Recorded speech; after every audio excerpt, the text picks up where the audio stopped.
I loved the first season of Centaurworld. Considering where the story left off, I was more than eager to see what Sketch Shark Studios had in store for Season 2. Would we get the answers to questions raised? What new questions might this season bring? Will this be the conclusion to everything? There was plenty of hype to be had for fans like myself, and after watching the final episodes, I can say that I am satisfied with what we got, but there are some flaws that are hard to ignore. Picking up where Season 1 ended, the monstrous Nowhere King has been freed from the dimensional rift between the Centaurworld and human world. The Nowhere King also has possession of the dimensional key, which he now uses to create more monsters for his army, with plans to wreak havoc on both worlds.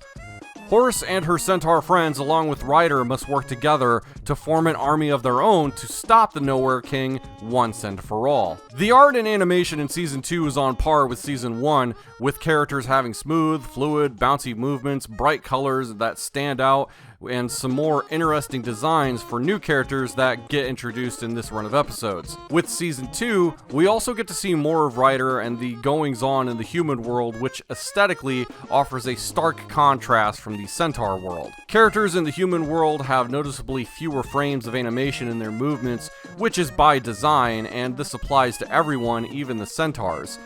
Given that the human world has suffered a lot more from the war, the environments are dark and gritty, which serves to show just how horrible things have gotten. I had no complaints with the lack of frames in the human world character animation, as it lends to the feel of the human world being more distinct from the bright and cheerful Centaur world. We get to explore more of the main cast, including Ryder herself.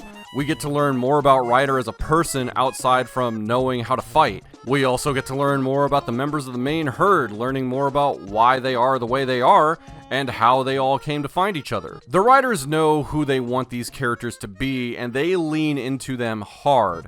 Wamawink still being the overprotective mother, Glendale being the weird and lovable klepto, Ched being the smallest tough guy, Zulian just being my favorite, and Derpleton doing his job of providing a laugh even in the most dramatic moments. Horse still gets some personal growth throughout the season, even after everything she's been through previously. While she has grown attached to her centaur friends, she still goes through some meaningful changes as the story goes on. Everyone on the cast still continues to knock it out of the park with solid performances. Despite how much I enjoyed the writing in this season, I do have more gripes with it than I did with Season 1. On the positive side, the soundtrack still has some solid bangers with the musical numbers. Becky Apples! Becky Apples! What a gorgeous fancy schmuck. Becky, how you like an apple? 'Cause I think your apples suck. I also enjoyed seeing the backstories behind both our main characters and the primary antagonist, and the season ends on a satisfying conclusion. Despite my praise, there are some problems with the writing and pacing where I feel this season takes a step backwards from Season 1.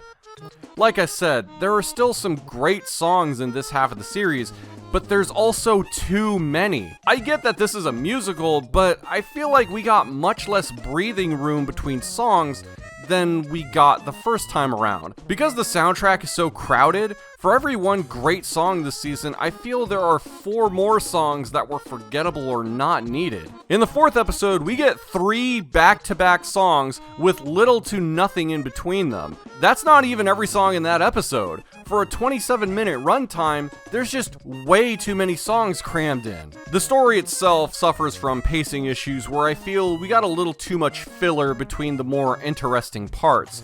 With this massive conflict in full swing, I found it hard to care about anything that wasn't focused on that. Yes, Season 2 has a satisfying conclusion, but it will take its sweet time getting there, even if there's 2 fewer episodes than Season 1. I also wasn't a fan of some of the meta humor. The 2nd episode actually centers around a group of birds who have been watching the events of the first season from above and are actually fans of the main characters. This gets used to poke a finger at things like overly obsessive fans and influencer culture. I'm not saying you can't make a joke about these things, but I just don't feel as if that needed to be done here when there are so many more interesting things to be explored. The writers and animators also decide to give us some internet meme references sprinkled throughout the show. Again, I won't say you can't do it, but I just don't think this show needed it. Despite my gripes, Centaurworld Season 2 is still a good time for fans of the show. While Season 2 is a step backwards in the pacing department,